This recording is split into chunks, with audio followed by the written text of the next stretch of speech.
Welcome to another episode of the Business Growth Mindset Podcast. I'm your host, Kristian Livolsi, and I'm incredibly excited to welcome our guest, Dr. John Demartini, on the show today. Dr. John Demartini is proof that by awakening his inner power, you can achieve more than what you previously thought was possible in your life. Now, at age 12, Dr. Demartini was told that he would never be able to learn to read, write, or communicate effectively due to learning difficulties. Now, undeterred, he was determined to unlock his own genius and find a way to show others that they could do the same. Now, decades later, he is an internationally published author, a global educator who has shared the stage with Sir Richard Branson and Deepak Chopra, and is the founder of the Demartini method, a revolutionary tool in modern psychology. Now, Dr. Demartini has helped hundreds of thousands of people transform their lives according to their highest values, and has now made these tools available to all who have tried but failed to create change in his brand new book, The Seven Treasures. Okay, now I have to have a caveat here. I had actually already downloaded and read the book before Dr. Demartini's team reached out to me.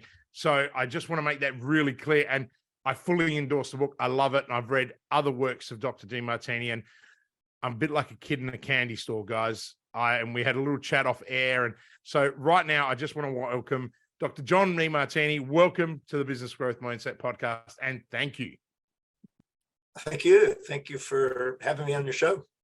Oh, look, I think all my listeners are wondering, Kristian, you don't intro anyone like that. What is going on? And look, the truth is I am a bit like a fat kid in the candy store, and I can't wait to get you to get some answers and questions going. But more importantly, what I want to do for those of you who, for our listeners who have been living under a rock, okay, who may not know who you are, I want to give you just a little opportunity to tell us a little bit about you. But I'd like from you to tell us a little bit more from where you came from to where you are today, if that's okay with you. Okay, you want the very brief version. Oh, yeah. Well, look, we'll get into the detail, I'm sure, through the podcast, but whatever. I mean, I just know that you're a great storyteller. And I think, and that story comes from the level of education and knowledge that you have acquired over the years. So please, I could just sit here and listen to you quite comfortably. And I'm sure everybody else too. Well, I was born in 1954. So I'm 68 now. I was born with my arm and a leg turned in. I ended up having a speech impediment. Starting at age 1.5, I had to go to a speech pathologist. I had to wear braces on my arm and leg until I was 4. When I got to elementary school, when I was 6 going on 7 in first grade, that's when the teacher told me that I would never be able to. It wasn't 12, it was actually 6 going on 7. Wow. When I was trying to learn how to read, I couldn't read. And no matter what I did, it just wasn't working. So I was started in the normal class, went to a remedial class, and had to wear a dunce cap. I only made it through school with the questions I asked the smartest kids. And that worked till I was about 12. I was able to pass some of the classes with asking smart kids and befriending teachers and other strategies. Then my parents moved from Houston, Texas to Richmond, Texas, to a very low socioeconomic area where there wasn't any smart kids. And I failed. So by the time I was 13, I was out of school. And forget that. Well, I tried to go out to a different school by myself, hitchhiking to a different place, but it didn't work. So I became a street kid at 13 and a beach kid. And I had picked up surfing at age 9. And so Texas wasn't the surf capital. So I wanted to go to California and Hawaii. So at 14, I hitchhiked to California and down into Mexico so I could surf. And I lived there till I was 15. Then I panhandled enough money to make it on a flight from Los Angeles to Hawaii, to Oahu. And there I lived under a bridge, and then lived in a park bench, and then in a bathroom, and then an abandoned car. I kept social climbing. Eventually a tent. And from 15 to 17, almost 18, I was a surfer, riding big waves in Hawaii. And I dropped out of school. I was still literate, still hadn't read a book from cover to cover. Had a very limited vocabulary. And then I nearly died from strychnine poisoning, surfing a big wave one day. My diaphragm stopped. I couldn't breathe. Wow. And so for 3.5 days, I was unconscious. And luckily they got the breath going. And in recovery of that, I was led to a health food store, which led me to a yoga class where Paul C. Bragg was speaking. And in one night, 1 hour, this one man, with what he said, inspired me to believe that maybe I could overcome my learning problems and challenges and speaking problems and learn how to speak and read and someday become intelligent. I was pretty good at surfing, got into some surf magazines and movies and stuff, but I wasn't academic. But that night I met him,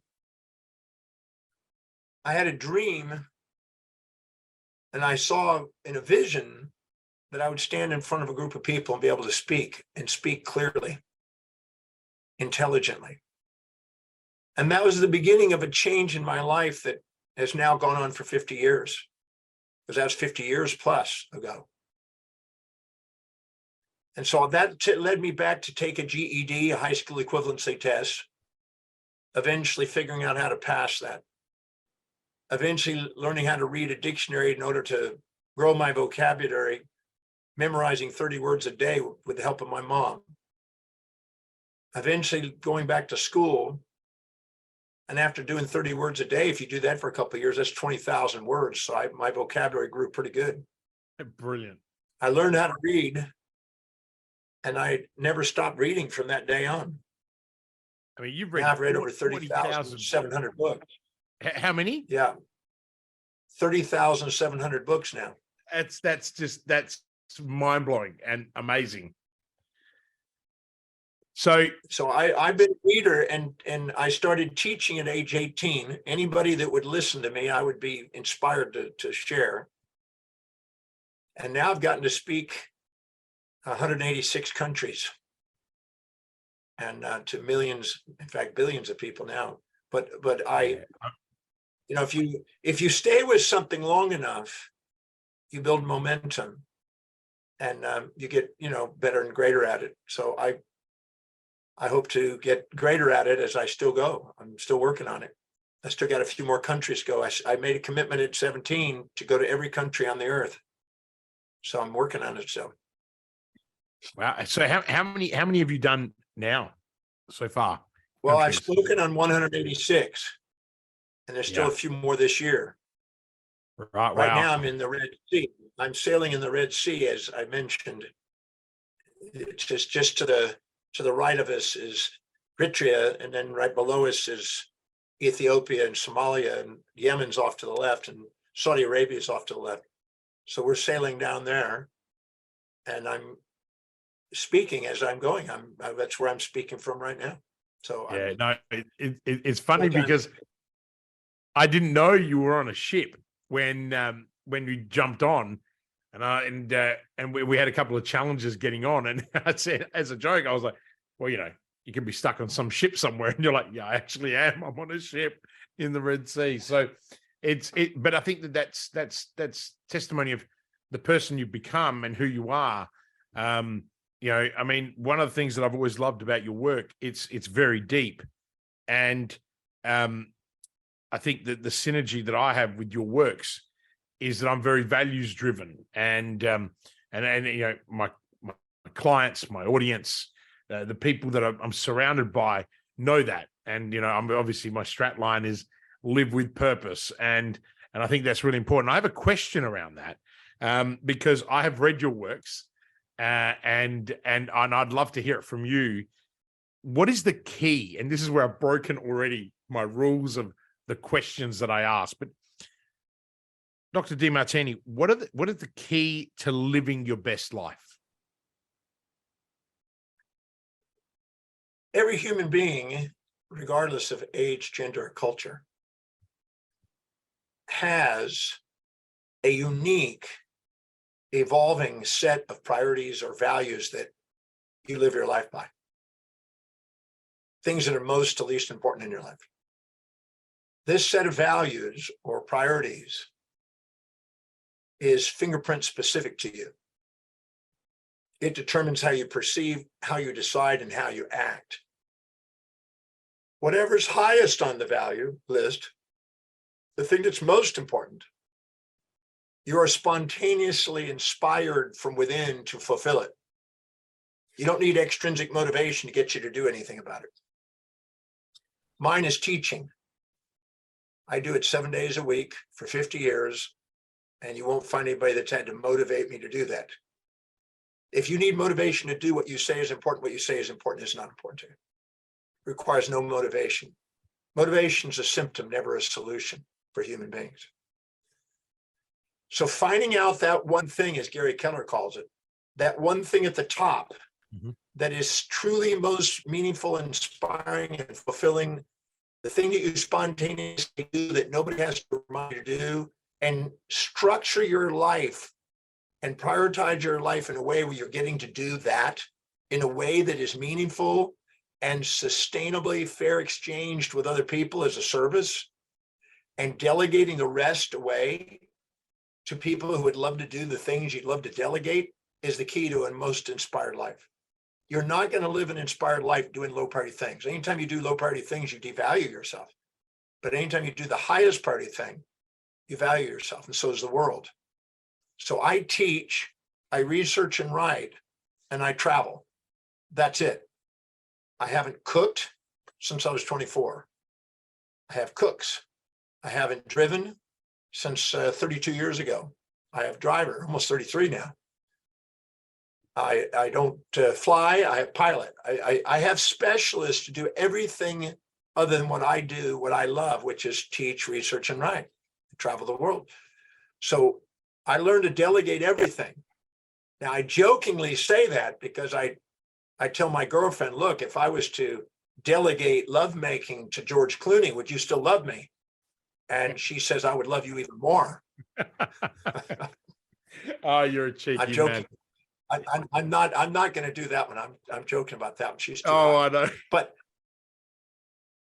the point is that if you're not delegating lower priority things, you're going to be doing low priority things. And you're going to scatter and dissipate your potential to do extraordinary things. So prioritizing your life and living by the highest priority. If you don't fill your day with high priority actions that inspire you, your day fills up with low priority distractions that don't. And the low priority distractions that don't are there designed by no mistake to guide you, to frustrate you, to get you back onto what is truly important to you. Everything that goes on, every symptom in your life is trying to get you to be authentic, and your authentic identity revolves around what you value most. That's the best answer I could have asked for. And anyone that's listening, that was a really great way of bringing together the reason why, doing the one thing, but also it comes from within. That is magnificent. And it's interesting. You talk about exactly that in the book, The 7 Secret Treasure. It's in one of the chapters. And I like yourself, was deemed illiterate and pretty much told I was stupid through most of my schooling. And I obviously didn't have the same challenges physically through birth, etc. But mine were just my upbringing. And I'll never forget, I woke up one day and said, no, and I went through the school of hard knocks, same, but different, not as extreme. And one day woke up and went, hang on a minute, I'm not stupid.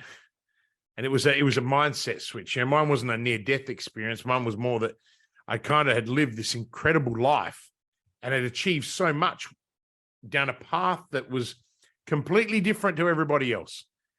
And yet I was completely and utterly unfulfilled because all I was searching for was achievement to validate this thing called life. And then I lost everything and I became homeless. You know, and my listeners know the story, but it's for the purpose of what I want to get to is it comes from within. The moment you wake up and you realize what you stand for in this world and what you can do, like you said, you're motivated to just wake. You know, I don't need motivation either. You know, I don't need an alarm clock to wake me up. I get up and I go and do what I do because I love it. And I love doing it for people that love what they do. And that's the message on the business growth mindset. And I think that you've just summarized it better than anyone has before, 10 times better than how I could ever put it together. And what I loved was exactly that point. And it is that singular focus, but it was really great because if you want to learn more about this, you have to pick up the book because there are 2 chapters in particular that are dedicated to the things that you just kind of summarized for us in answering my question. You talked about, when you answered that question, you were talking about taking back control, right? or being in control. For our listeners who might be stuck or might be in a place that's a place where you and I once were, where everyone's telling us what we can't do, right? What advice have you got for them? Well, when the voice and the vision on the inside is louder than all opinions on the outside, you begin to master your life. I love how you can put that so simply and so powerfully. Thank you. Yep, absolutely. I'm a firm believer, you know, I've been studying physiology for many decades. And I'm now convinced that, as Walter Cannon wrote in his book, The Wisdom of the Body, many years ago, 1932, he talked about homeostasis, that the world around you perturbs you, but you keep an internal milieu, an internal environment that's stable, regardless of the external world. And you have feedback systems, negative feedback loops, to try to keep you stable. And this is occurring in physiology, but it's also occurring in psychology. And all the symptoms of the body, if properly interpreted, is a guiding mechanism towards authenticity.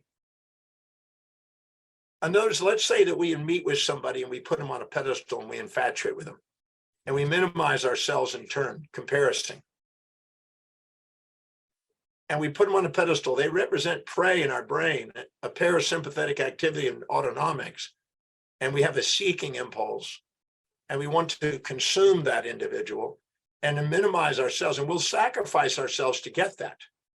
And we'll minimize ourselves and put it on a pedestal and inject some of those people's values in their life, cloud the clarity of our own mission, and distract ourselves trying to be somebody we're not, trying to be infatuated with this individual. So anytime we put people on pedestals and we try to live in their values, we have futility and frustration, and we create symptoms in our body to let us know it. And when we resent somebody and puff ourselves up because we're too proud to admit what we see in them inside us, and we activate the fight or flight sympathetic response, we create a whole nother set of symptoms to let us know that our judgment of other people isn't accurate. And we're now trying to change them into being like us, which is futile. So anytime we judge and we exaggerate, minimize others and minimize and exaggerate us in return, we lose our authenticity. We create symptomatology. If properly understood what that symptoms really represent and not just suppress the symptoms with palliative medical care, the symptoms are guiding us back to a loving, balanced appreciation, reflective awareness where we have authenticity. All the symptoms of our body is trying to help us maximize our potential in life.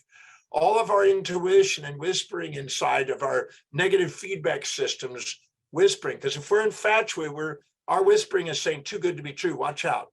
If we're resentful, there's got to be a meaning and reason for this. we have an intuitive feedback system, a homeostatic feedback system, trying to get us back to authenticity, where we're level the playing field and have equanimity within ourselves and equity between ourselves and others. That state liberates.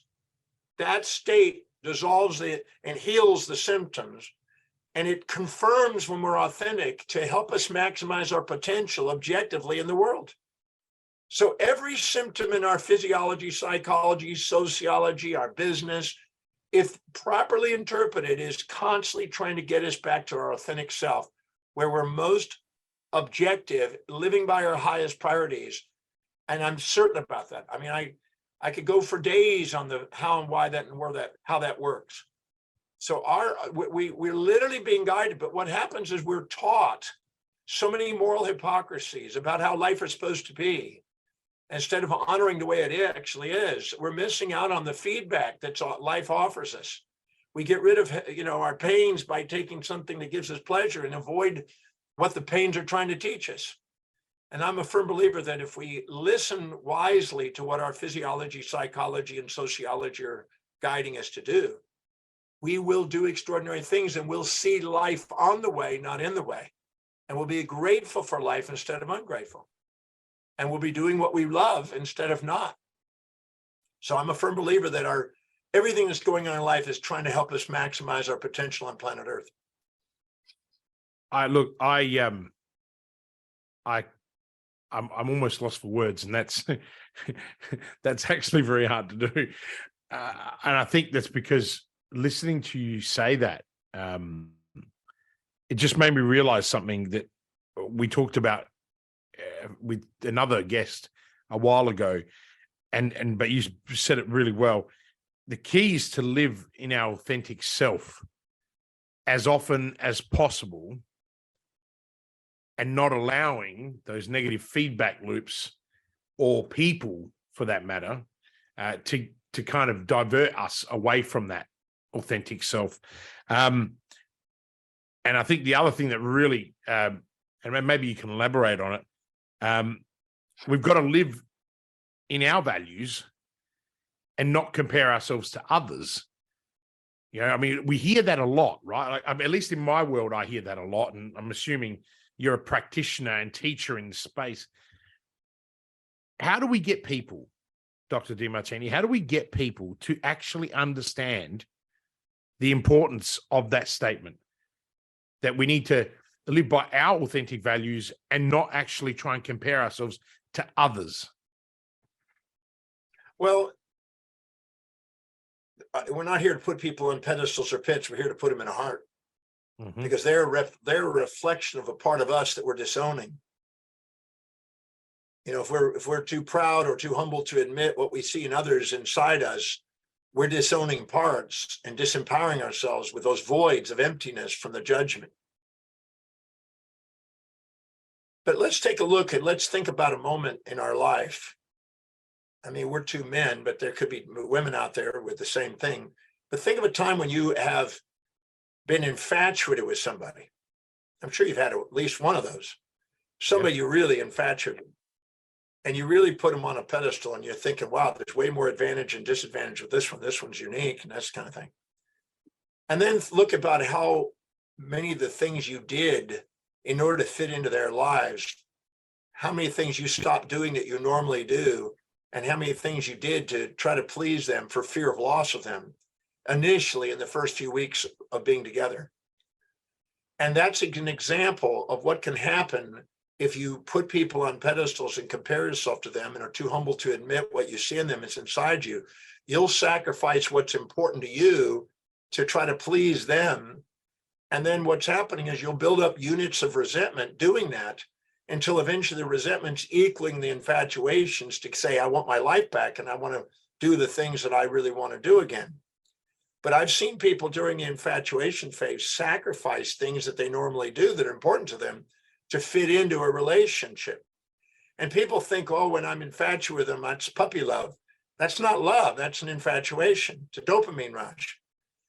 And you can see what that does. It makes you, in a sense, diminish yourself, exaggerate the other individual, sacrifice what's important to you to be now with them. for fear of rejection of them, for fear of loss, because anything you infatuate, you fear the loss of.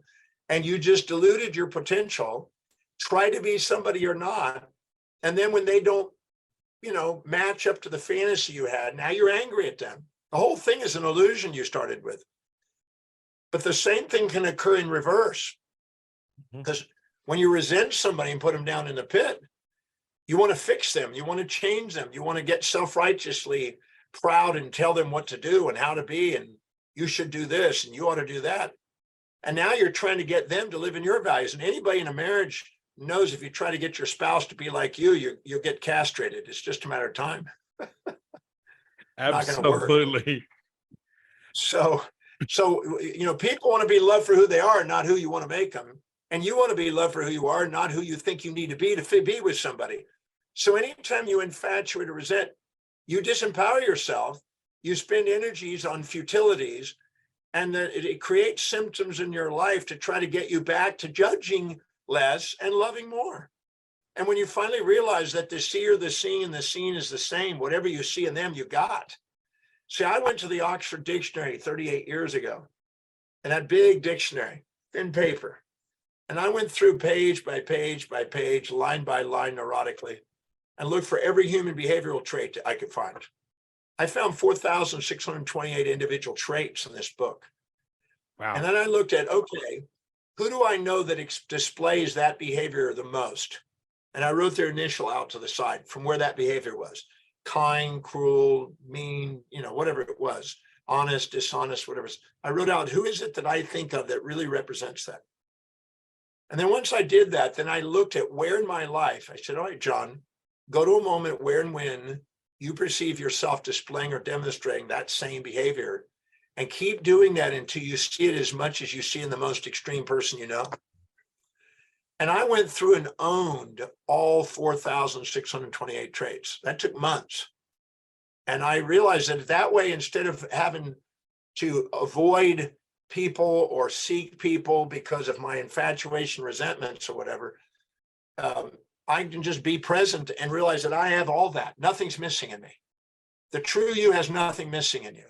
You're the hero and the villain, the saint, the sinner. You're all the above.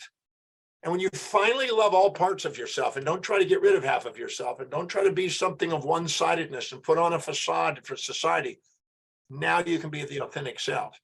So I went through there and found out where I had every one of those traits. So somebody said, well, you're mean. Yes, I am mean at times.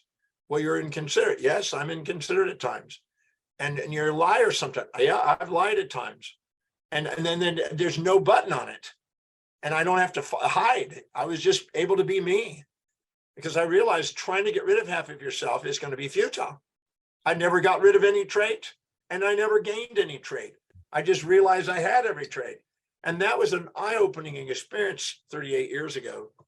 And I've been taking people through, my Demartini method and helping people realize that there's nothing you'll see in other people you don't have inside yourself. The moment you have it equally to what you see in them, you no longer put them on a pedestal or pit and no longer get inauthentic. You just love them. You just embrace them too, because you realize that they're just you. That is fascinating. The fact that the process that you undertook is mind-blowing. And I know our listeners are thinking, where did you get the time? Right? That's the biggest thing that everyone always says, right? Now, I know, I probably know the answer, right? Because it's the same answer I would give, but I rather than me verbalize what I'm thinking, do you want to comment on that statement? To those people that are sitting there saying, I just don't have the time to do that. Well, it depends on their mission.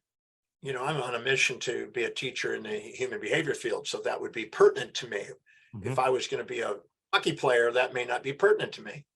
It depends on that. So I had the values that aligned with doing some crazy thing like that.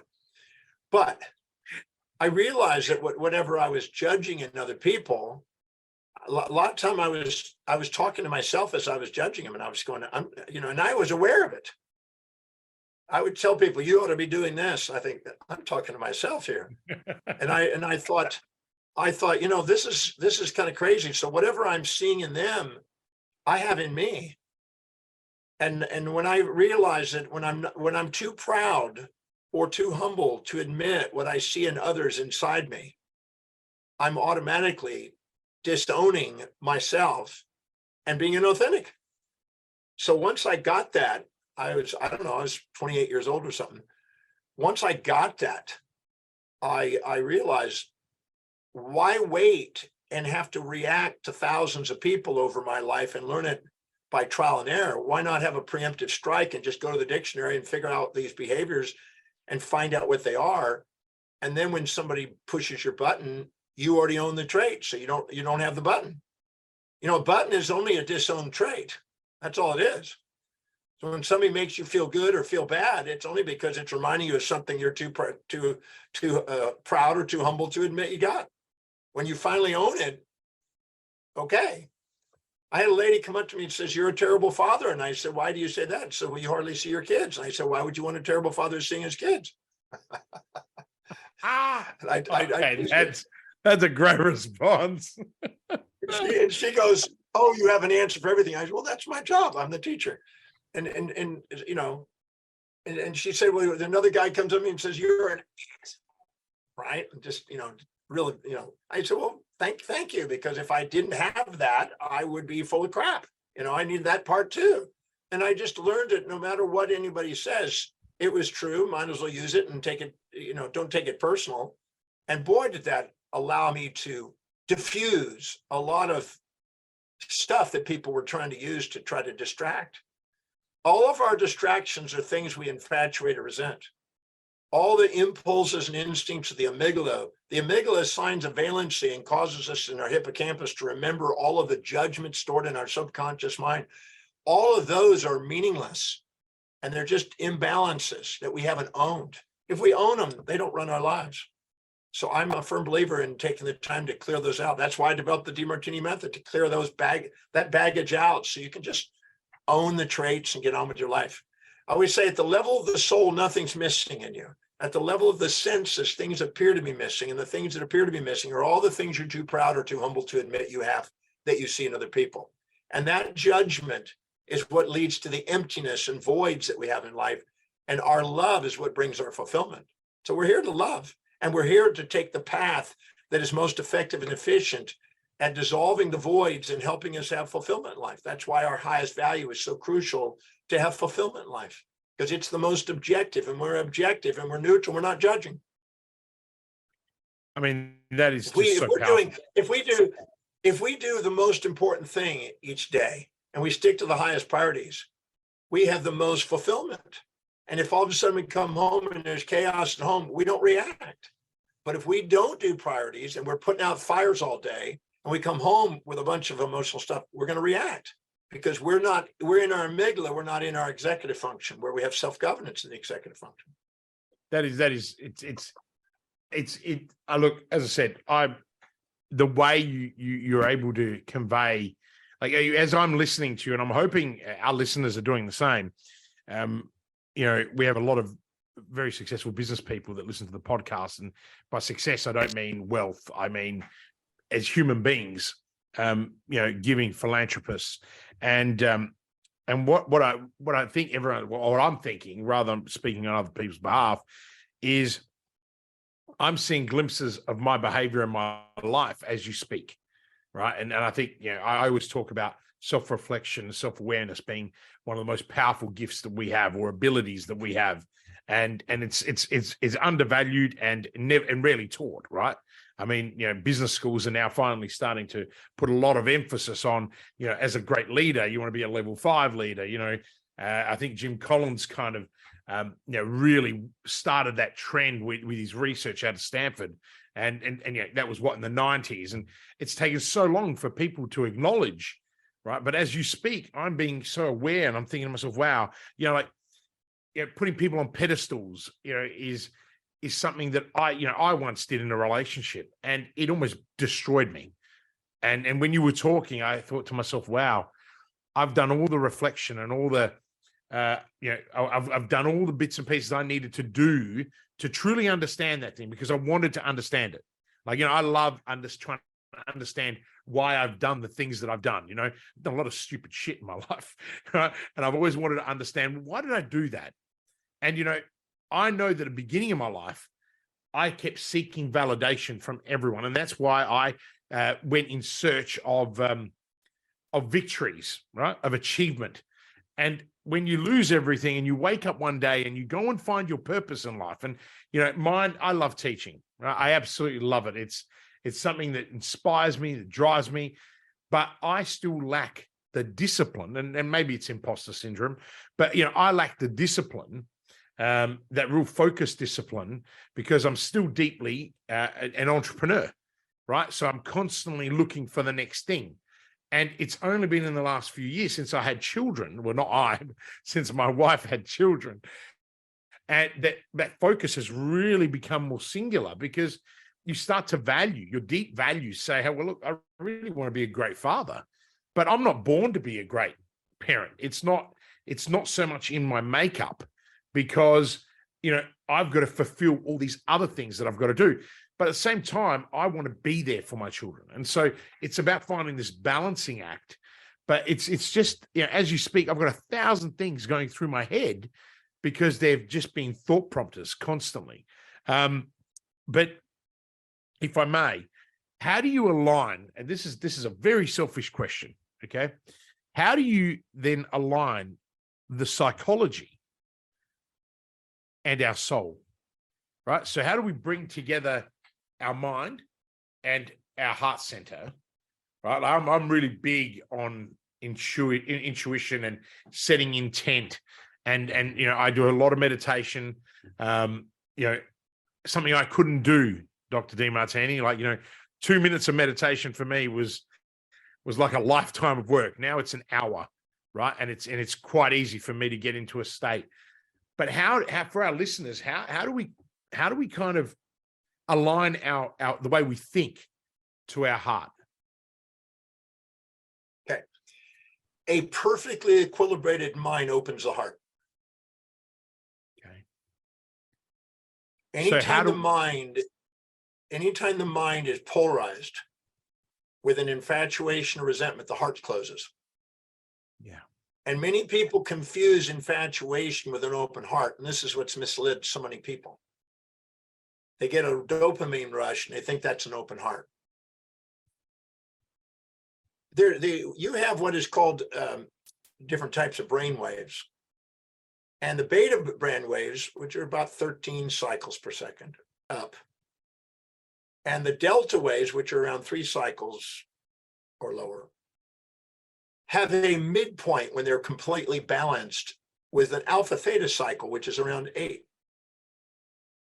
When they occur, a special thing in the brain occurs. A gamma wave occurs, and synchronicity throughout the brain occurs, a phase locking of the brain. When this occurs, a eureka moment, aha, occurs. And not only does it do that, it also synchronizes in a rhythm with the heart itself. Mm-hmm. Because the parasympathetic goes on for the delta, the sympathetic goes on for the beta. But you put those in perfect balance, you get a perfect autonomic, which allows the sinoatrial node at the cardiac network to synchronize the heart. And the heart feels literally, it feels like it opens, because it's a synchronicity between that and a phase locking in the brain. They lock together. In that moment, you get tears in your eyes of gratitude. You get a eureka, you get an insight, and you discover the hidden order in what was once apparent chaos from a judgment. So anytime we bring autonomics into balance, anytime we bring our mind into balance, we open our heart. We have a mystical experience in some case. Now, I'd like to talk about intimacy for a second, because you talked about it. Mm. Most people think of intimacy, they think of, you know, making love or something. But that's not really what intimacy is, because some people can make love like an animal, you know, it's not really an intimate thing. I always say you got the eye to eye, heart to heart, or you got the Canadian mounting reflex. You know, it depends on what type of mating you're doing. But I want everybody to just think about this. Anytime you're looking down on somebody and resenting them, and puffing yourself up and projecting your values onto them and wanting them to change. And you're too proud to admit what you see in them inside you, and you have a disowned part. That disowned part separates you from them. And that proud and looking down on them separates you from them. There's no intimacy. There's extimacy, if I want to come up with a word. But then when you infatuate with somebody and put them on a pedestal and are too humble to admit what you see in them inside you, and now you're minimizing yourself and exaggerating them, you're also distant. You're also disowning a part. And those disowned part is a void, an emptiness. That's why anytime you judge somebody, you have emptiness. But the moment you realize that what you see in them, the seer, you, the seeing, and the seen are the same, and you're not too proud or too humble to admit what you have that you see in them, you see that they're equal, and you have equanimity within yourself and equity between you and them. In that moment, you're not minimizing, you're not exaggerating, so you're authentic, and you're not separating and disowning anything. You own whatever you see in them. You have pure reflective awareness. Now there's no void or separation between you and them. That's true intimacy. True intimacy is pure reflective awareness. Pure reflective awareness. In that state, if you do make love, it's mystical, it's eye to eye, it's heart to heart, you're present. You cannot be present when you're judging, because you're going to be worried about what's going to happen in the future or feeling guilty about the past. You're going to be in emotions. There's a difference between emotions, which are polarized, and true synthesized transcendental feelings, which are the ones that allow you to have true intimacy. So there's an art and a science to intimacy. And I teach people how to ask a series of questions. For instance, if you're judging somebody and you're resenting somebody, if you ask the question, what specific trait, action or inaction, do I perceive this individual displaying or demonstrating that I dislike or despise most? And narrow it down to what it is that they're doing that you're too proud to admit you're doing, that you think somehow is causing more drawbacks and benefits to your awareness. It's challenging your values. Then you go inside and reflect. John, go to a moment where and when you perceive yourself displaying or demonstrating the same specific trait, action, or inaction that you perceived in them. Now, most people who are proud, and our amygdala wants to be addicted to pride and pretend like, oh, I don't do that, I would never do that.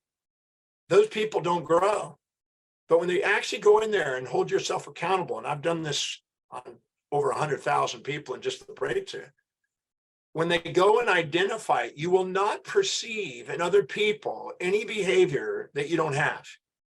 And any behavior you resent in them is nothing more than a reminder of something you've done in the past you feel ashamed of, and they're reminding you that's why you're wanting to avoid them. And any behavior that you admire in them is representing a part of you that you're proud of but too humble to admit that you've done. But when you actually hold yourself accountable to go find out where you did it, when you did it, who did you demonstrate it to, and who perceives you the same way as you're perceiving them, and keep doing that until the quantity and quality are equal, you've leveled the playing field. You're no longer too proud or too humble to admit that you have it. And you just busted the illusion that they're different than you. And you now got yourself back into authenticity, self-reflection, pure reflective awareness, and back into love. And the voids of what you have been disowning are gone. And now the fulfillment comes. And this is increased in probability the second you live by highest values, because highest values are more objective in the brain, less subjectively biased, and more reflective. That's why the executive center in the forebrain, systems 2 thinking, is way more powerful at reflective awareness than the amygdala's emotional response of hindsight and survival. If you want to thrive, it's reflective awareness that gives you thrival. And meditation can lead to that over time. It can lead to that if your intention is for reflective awareness, it can lead to that. But if you are judging something, you're automatically polarizing.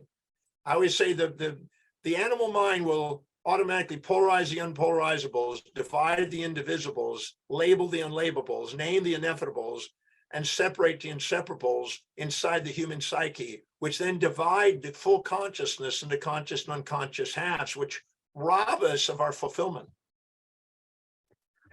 I'm not going to even try and repeat that last sentence. That was just in terms of words. But I really love this pure reflective awareness and how it links to authenticity and ultimately fulfillment. And thank you for sharing that. I know, am I correct to say that is it in secret number 4 that you talk about intimacy and the power of intimacy and sort of, I'm just thinking of anyone who's got the book that might want to be able to go back, but I know you talk about intimacy, love, and family dynamics in that chapter, right? Yes. Yeah. I think it's 4. Yeah. You're thinking, hey, which book did I write that in? As long as we're superior to our spouse and thinking that our values are more important than theirs, and we're careless in our communication and talking down to them, we're going to have futility because they're not feeling appreciated, and we're cocky. And anybody who's above equilibrium and projecting values onto people will eventually be castrated and knocked down and challenged and humbled, pride before the fall, because that's not what's at. All the symptoms in our relationship are feedback mechanisms to guide us back into authenticity, where we're level. When you're looking for a mate, if you're with somebody that you think is inferior to you, you keep your options open because you go, this isn't a match. And if you feel that they're way above you and you're infatuated with them, you're enamored, and then you end up, they often usually go off with somebody else because they're not a match. So, it teaches you to find a match, and because then you have a bantering that goes on. But if you're talking down to somebody or talking up to somebody, you're not talking across to somebody. There's no dialogue. There's alternating monologues, no dialogue. And it's the dialogue and the bantering of people that can both support and challenge each other in a balanced way that builds relationship. When you're infatuated with somebody, you're afraid to say the downsides because you don't want to lose them. If you're resentful of them, you don't want to mislead them with all the positives because you already know this isn't a long-term relationship. But if you're having somebody that's really a match, you are able to bring out the fullness of both sides of your nature. You're positive in your negatives, and you can just be yourself. And people want to be whole. They want to be loved for that. And that's why reflective awareness and true intimacy and having a balanced state is what allows people to have fulfillment. I think, when I was just thinking about my wife, Lucy, and our relationship when you were saying that. Now, everybody knows that I'm incredibly vulnerable. I'm always happy to share where I'm at. And, I always believed that Lucy and I, we were meant to meet. And, I never believed in the whole love at first sight. I was happily single into my mid-30s. And then I met Lucy and I just went, wait a minute, this is the woman I want to marry. And I'll never forget, I went home and I said, Mum, went over to my mother's house for dinner. I said, I met the woman I want to marry. And she just laughed. She's like, I don't believe this. And I said, no, I do. Now I've just got to find her again, right? Because we just met. And 9 months later, we got together, we met. But all the things you said, it really resonate because we have a very mutual respect for one another that, we always try and avoid diminishing each other's positions, and she's always trying to lift me up and I'm always lifting her up, and I don't mean that as a negative. I mean that as a positive. We're always encouraging each other to follow our dreams, our aspirations, and we try and do them together. And I think for us, that really works because, and you summed it up, we're not diminishing one another. We don't put each other on a pedestal.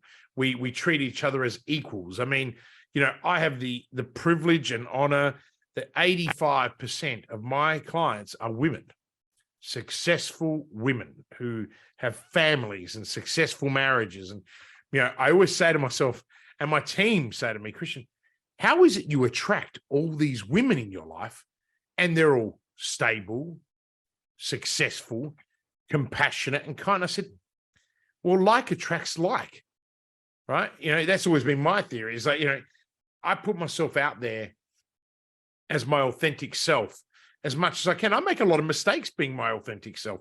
And now I can truly say, I also agree that it's fine to make those mistakes, because I'm not going to judge myself, right? That's who I am. I have said things in the past that, I embellished, and embellishment landed me on front page of a newspaper.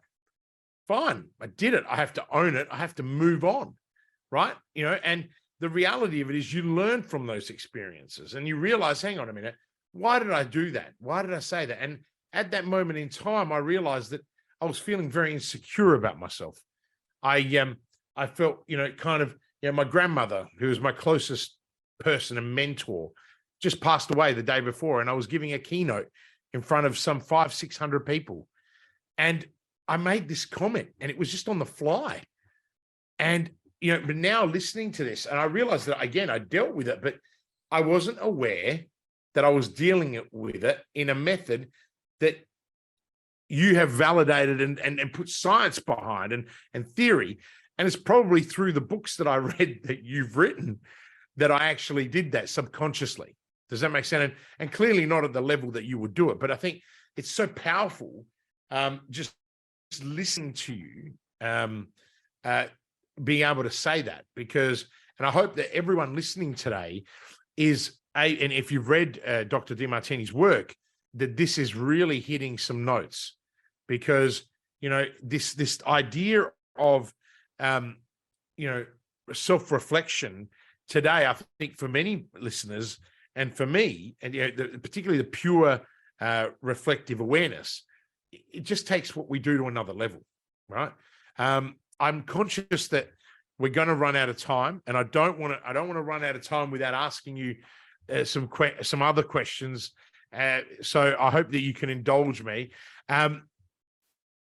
What was your biggest failure? So in terms of, and failure, whatever that might mean to you, but what was your biggest failure, and what did you learn from that experience?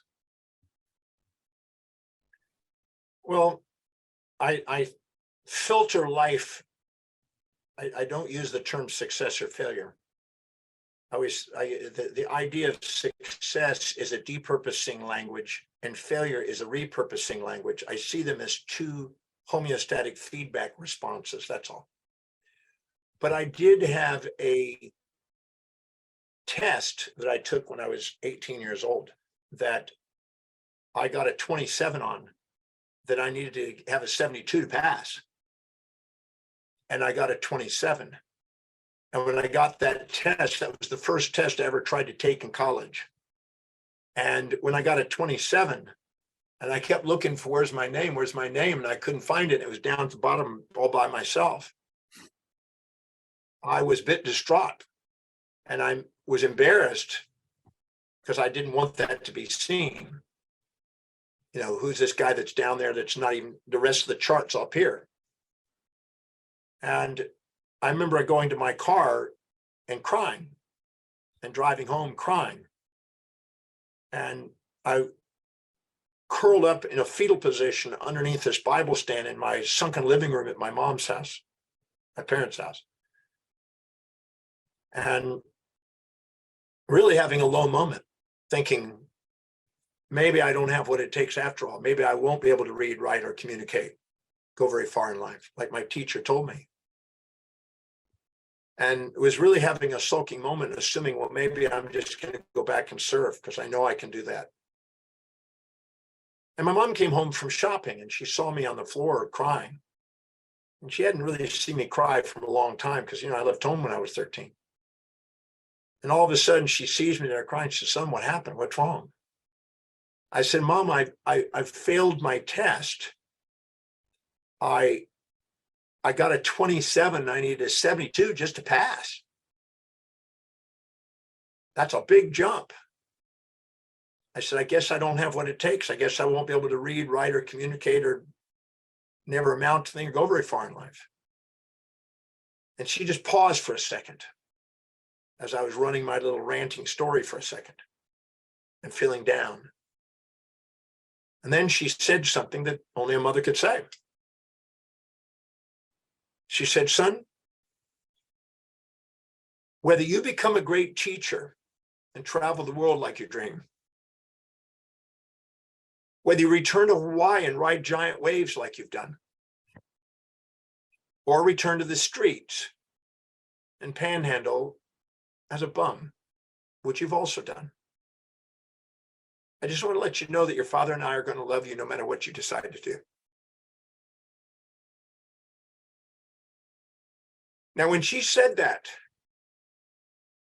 I needed to hear that. That was a moment of unconditioned love. No judgment, no superiority or inferiority, a moment of authenticity. She was grateful, she had love. And when she did that, my hand went into a fist spontaneously.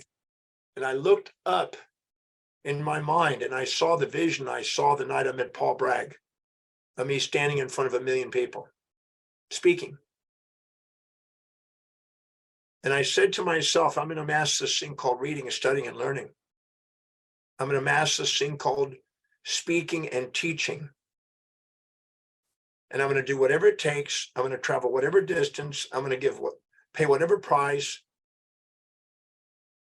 whatever it takes to cross this world and share my mission and message.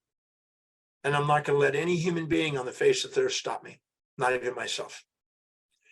And I had this moment where human sovereignty and divine providence met, where there was a feeling that there is no option. There is no turning back. We're moving forward. I got up and I hugged my mom. And then I walked into my room and I got the Funk and Wagnalls dictionary out. And I made a commitment to memorize 30 words a day. And I started to go to work. And my mom was gracious enough to help me and make sure that 30 words a day were memorized. I had to spell them properly. I had to pronounce them properly. I had to put them in a sentence that had meaning. And this was not easy for dyslexia. And I had to go through there and make sure that it was flawlessly done. And I would not go to bed until that was done, 30 words a day. And I grew vocabulary 30 words a day. And it wasn't very long before I was starting to pass school. And then not only pass, but start to excel.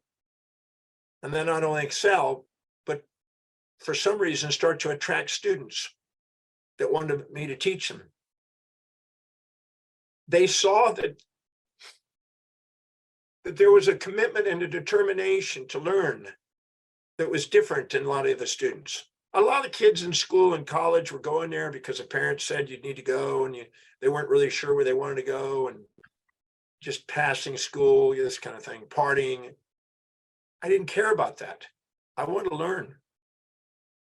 So I lived in the dictionary. I lived in the encyclopedia. I lived in the library. And I started reading. And just months on, I was getting ready to turn 19. And my mom said to me, son, what do you want for your birthday and for Christmas? Because I was born on Thanksgiving Day. I said, Mom, I want the greatest teachings on the face of the earth, the greatest writings humanity's ever created from the greatest minds who ever lived. And she said, you sure you don't want a t-shirt? And I said, no, I want the greatest teachings on the face of the earth. She said, well, let me see what I can do. So she called her brother, who was a professor at MIT, who was a chemist and physicist, very bright guy. Uncle Ralph, we called him. And she told him what my dream was. I'm not sure how he did it, but he sent 2 giant 6 foot by 6 foot by 6 foot wooden crates on a flatbed truck to our house.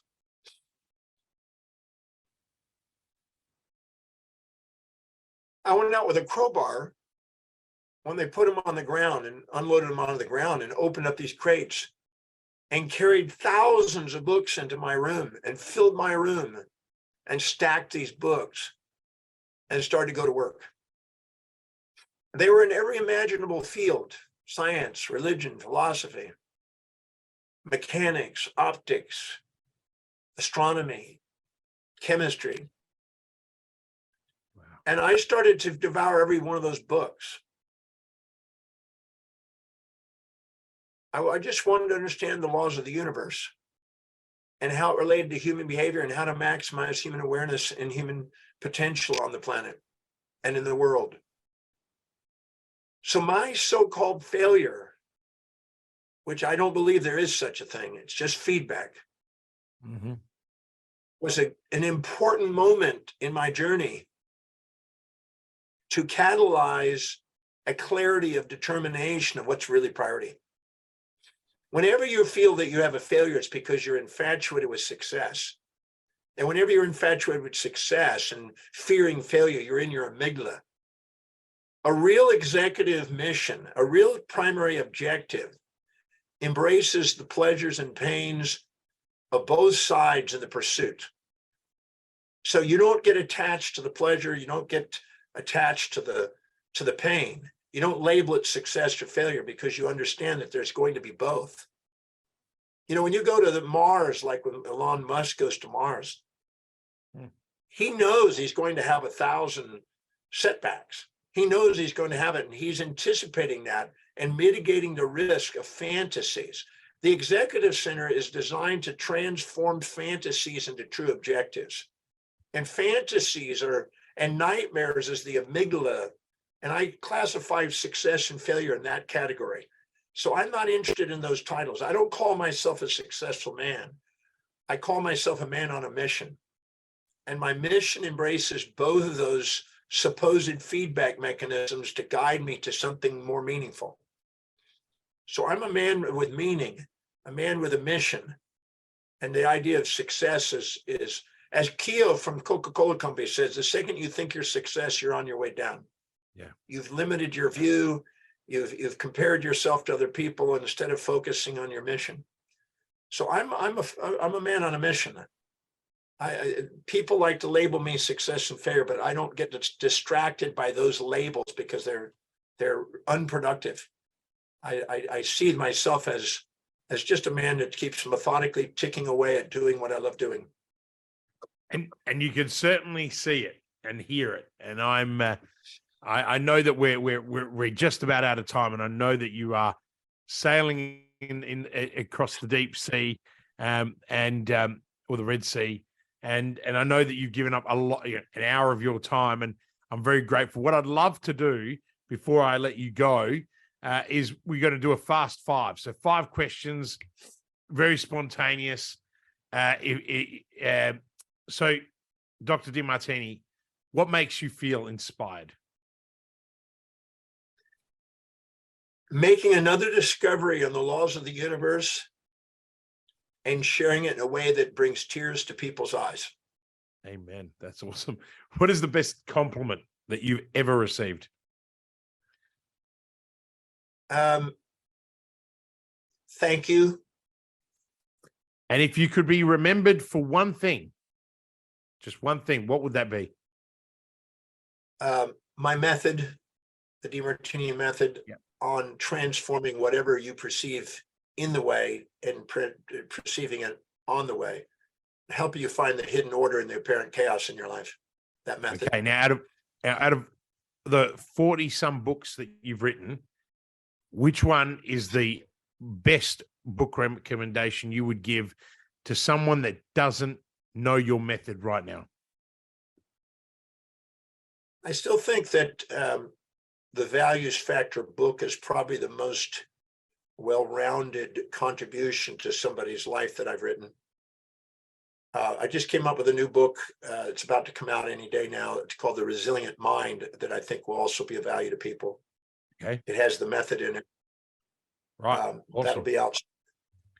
But I think the Values Factor is something that every human being can benefit by, regardless of who they are.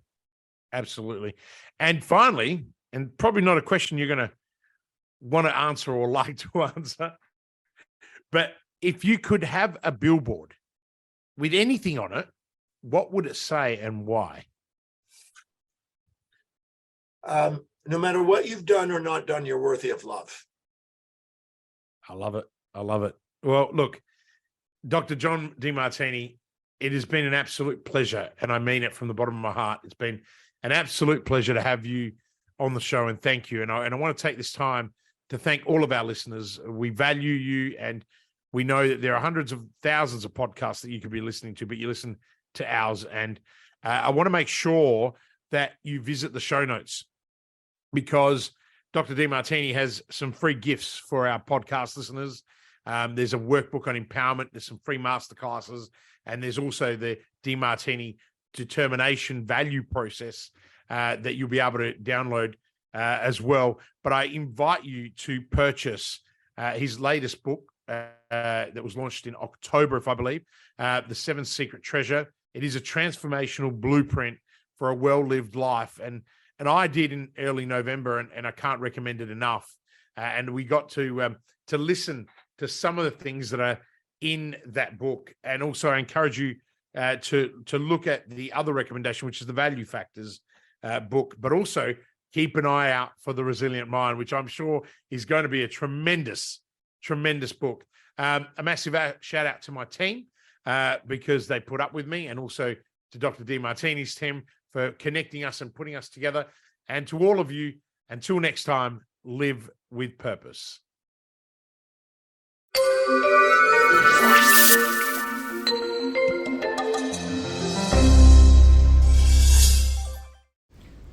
Are you ready to start taking action on your business? Would you like to spend more time with your family? Then call 1-300-643-229 and start building momentum right now. I know you're busy. In fact, you are so busy that you don't have time to work on your business or yourself. Often tossing and turning at night, worrying about the how-tos and the cash flow. How on earth can you possibly get off the hamster wheel so that you can take a helicopter view to see where you'll be in 90 days, 1 year, or 3 years from now? In this program, I will take you from sleepless nights to blissful sleep. You'll have more time with your family, and you will have the clarity and direction so you can grow and flourish. Call 1-300-643-229 now and start building momentum.